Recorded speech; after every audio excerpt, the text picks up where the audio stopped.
स्वर्ग और पृथ्वी के सृजनहार एकमात्र ईश्वर, हम तेरा धन्यवाद करते हैं, तेरी स्तुति और आराधना करते हैं, क्योंकि तू हम सबको प्यार करने वाला ईश्वर है। संत योहन का पहला पत्र अध्याय 4 वचन 8 में लिखा है, ईश्वर प्रेम है। संत योहन का सुसमाचार अध्याय 3 वचन 16 में प्रभु का वचन कहता है कि ईश्वर ने जगत से इतना प्यार किया कि उसने उसके लिए अपने एकलौते पुत्र को दे दिया, ताकि जो कोई उनमें विश्वास करे उनका सर्वनाश न हो, लेकिन वे अनंत जीवन प्राप्त करें। हे पिता, यह है तेरा प्रेम कि तूने अपने प्रेम की अभिव्यक्ति कुछ इस कदर की कि तूने अपना ही एकलौता बेटा हमारे खातिर दे दिया, और वह बेटा कुंवारी मरियम के गर्भ से जन्मा। तूने धन्य कुंवारी मरियम को अपनी मुक्ति योजना को पूरा करने के लिए चुन लिया। आज की इस रात्रि वेला में हम उसी मरियम की याद करते हैं और एक विश्वासी होने के नाते, एक क्रिस्तीय होने के नाते हमारे जीवन में उनकी भूमिका को स्वीकार करते हैं और तेरी उस मुक्ति योजना को हमारे व्यक्तिगत जीवन में लागू करने के लिए, उसका अंगीकार करने के लिए, उसे स्वीकार करने के लिए हम आपसे प्रार्थना करते हैं, हमें कृपा व शक्ति प्रदान करें। प्रभु यीशु की माँ हम सब की माँ है, इसलिए हमारे मन के अंदर से, हमारे दिल की गहराई से उस माँ के लिए प्यार भरे स्वर हमेशा फूट निकलते हैं। आइए हम उस माँ के आदर में यह गीत गाएं।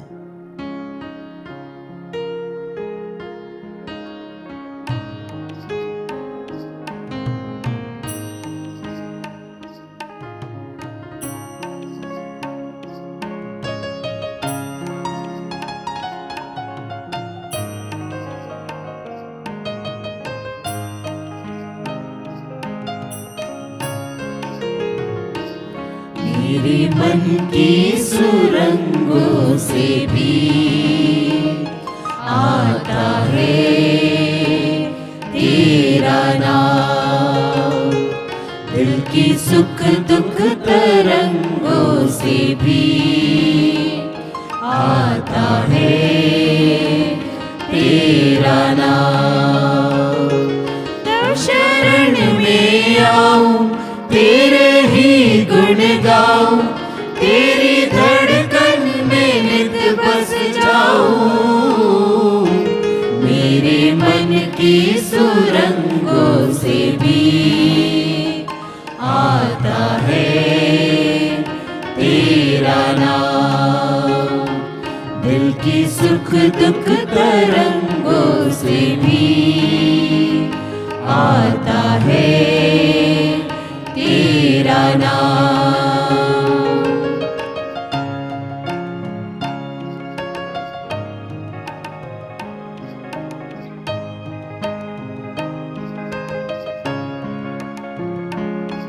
प्रभु यीशु ख्रिस्त में प्यारे विश्वासी भाइयों और बहनों, हमारे सभी दर्शकों,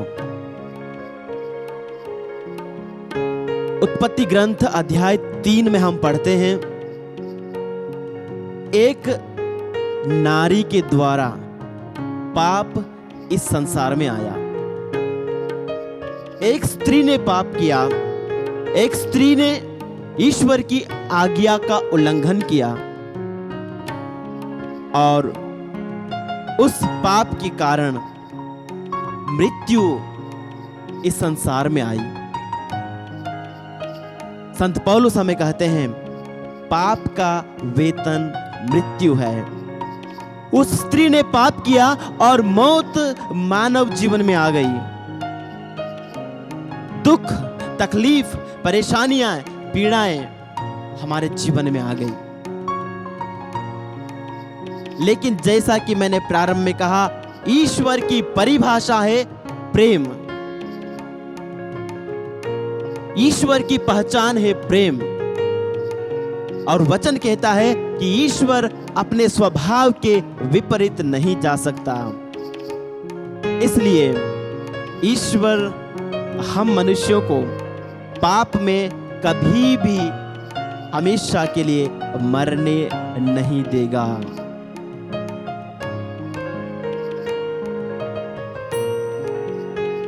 नबी एजेकियल के ग्रंथ अध्याय 18 में प्रभु का वचन इस्राएलियों को कहता है कि मुझे किसी पापी की मृत्यु से प्रसन्नता नहीं होती।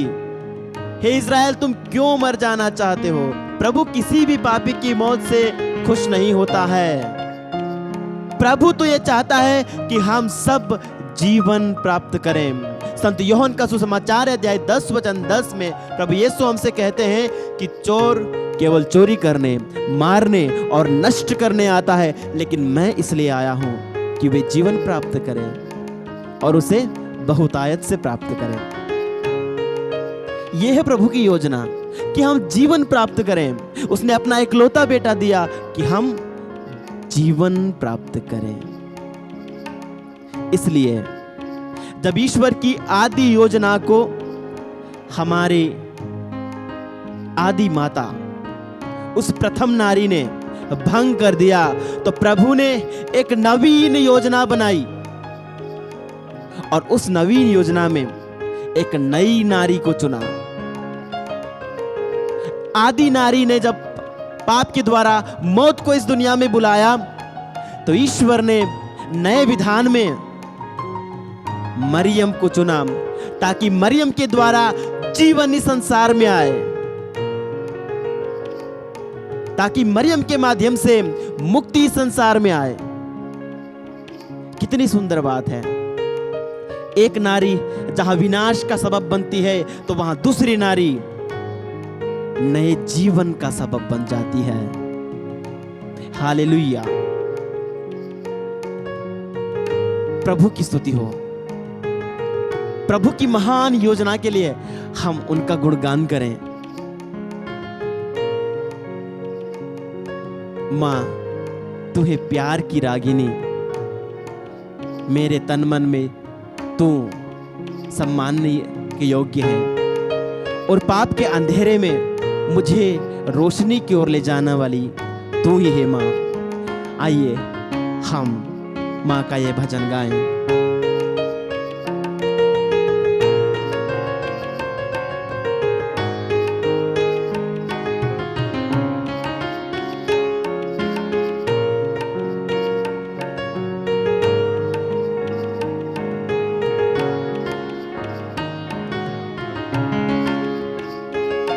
जो है प्यार की रागिनी, मेरे तन मन में तू पूजनी, पाप अंधेरे में तू रोशनी, प्रभु यीशु की तू चांदनी, अपने भक्तों को दे दे जरा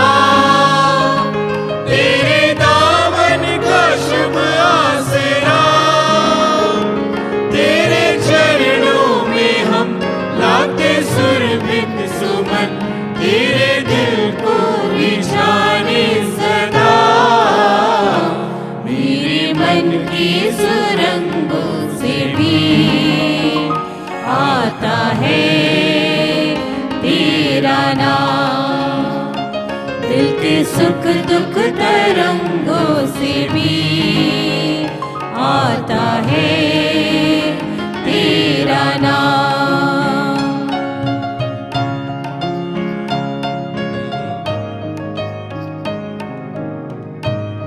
तो पाप और मृत्यु एक नारी के द्वारा आई, तो वहीं नए विधान की नारी मरियम के द्वारा हमेशा की जिंदगी प्रभु यीशु इस दुनिया में लेकर आए।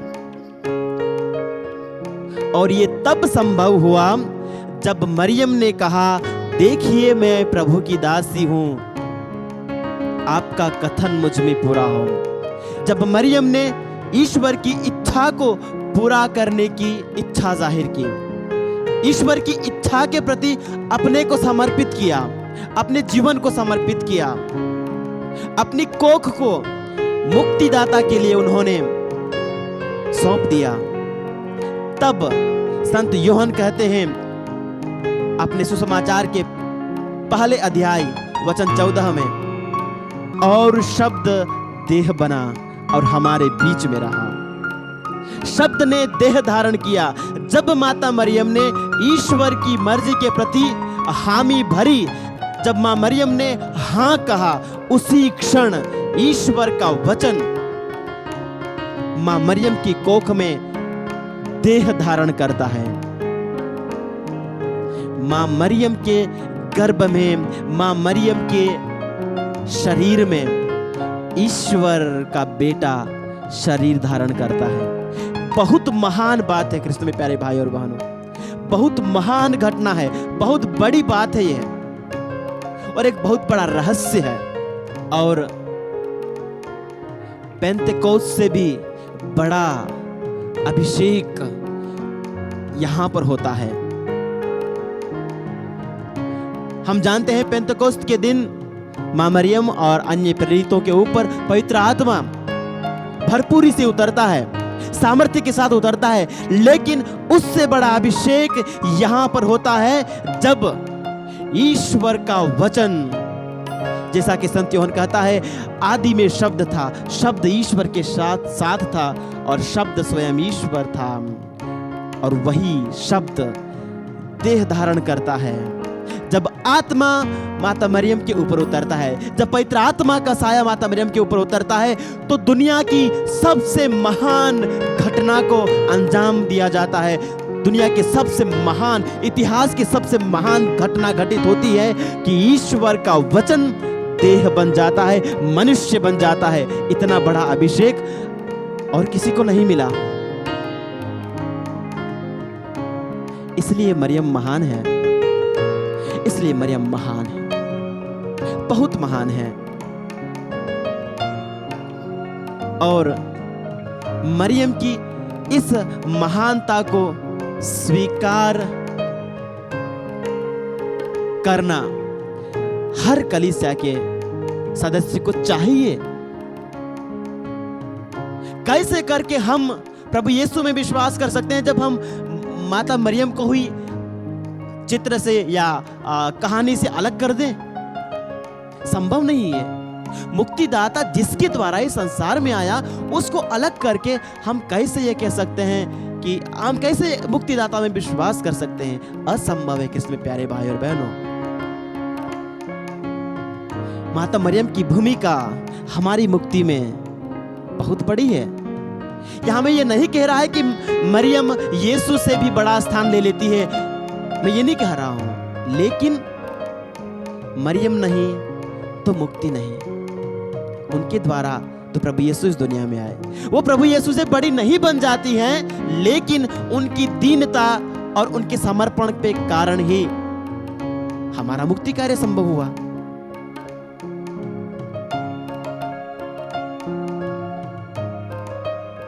एक बार एक बात सुनने को मिली थी, किसी विश्वासी ने ये बात कही थी कि मरियम की भूमिका सिर्फ प्रभु को जन्म देने तक की थी। हाँ, ईश्वर ने उन्हें चुना था, एक योजना थी, और योजना ये थी कि वो मुक्तिदाता को जन्म दे। उसके बाद उनका कोई महत्व नहीं रह जाता।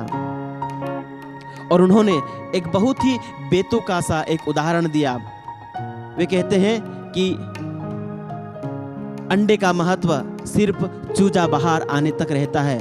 चूजा बाहर आने के बाद फिर छिलके का क्या औचित्य? प्यारे विश्वासियों, क्या मरियम की भूमिका एक अंडे के छिलके के बराबर ही है?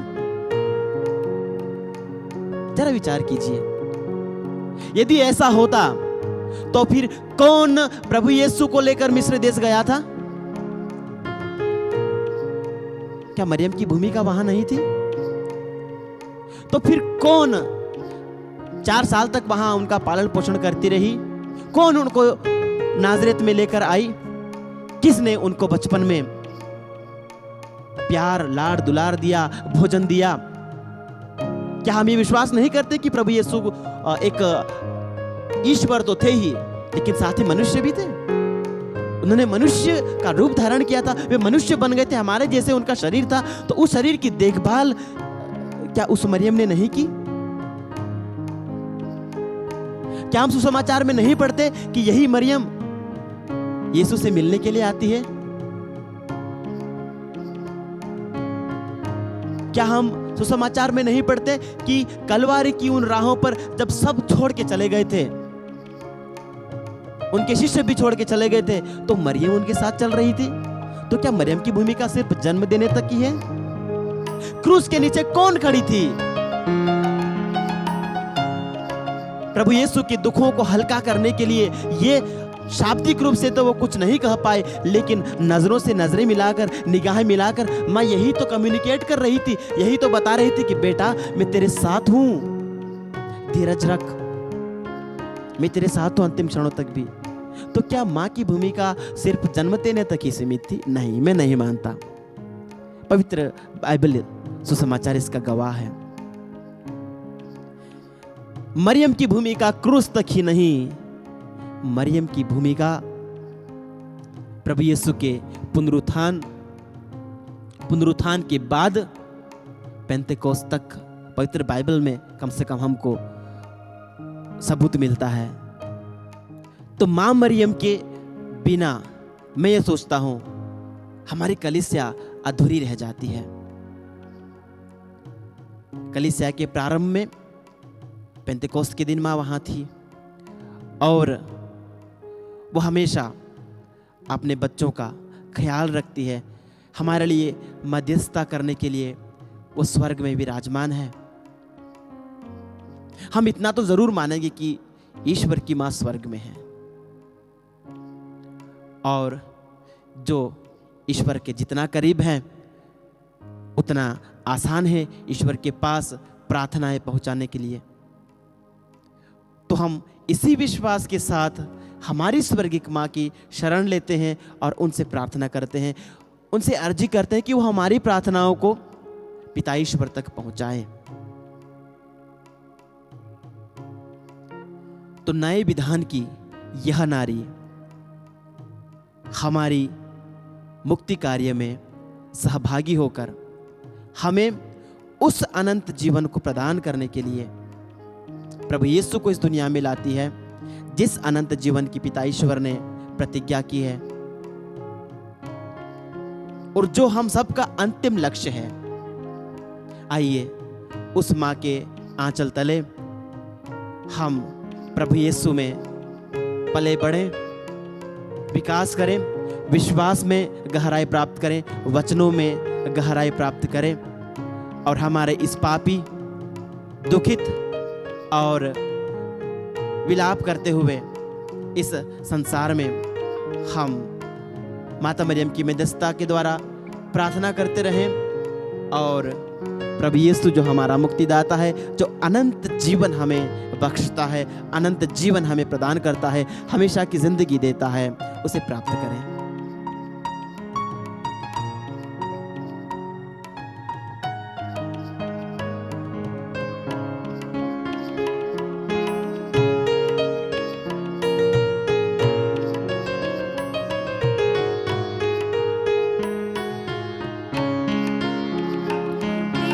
आंचल की छाया तले प्रभु यीशु में हम सब पले, दुख कांटों में अनुराग मेरे, हर आंसू सुमन में खिले, रोते जग को तू दे दे जरा, तेरे दामन का शुभ आसरा, तेरे चरणों में हम लाते जीवन के गम, तेरी ममता को पाने सदा, मेरे मन के सुरंगों से से भी आता है तेरा नाम। दिल की सुख दुख तरंगों से भी आता है तेरा नाम। मेरी माँ प्यारी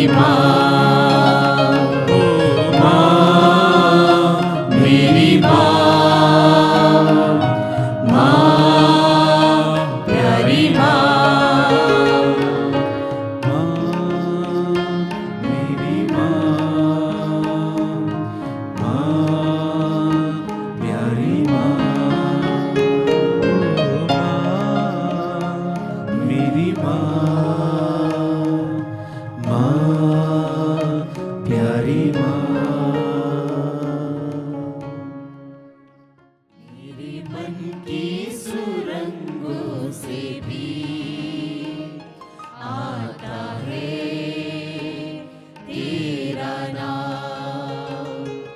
दिल की सुख दुख तरंगों से भी आता है तेरा नाम।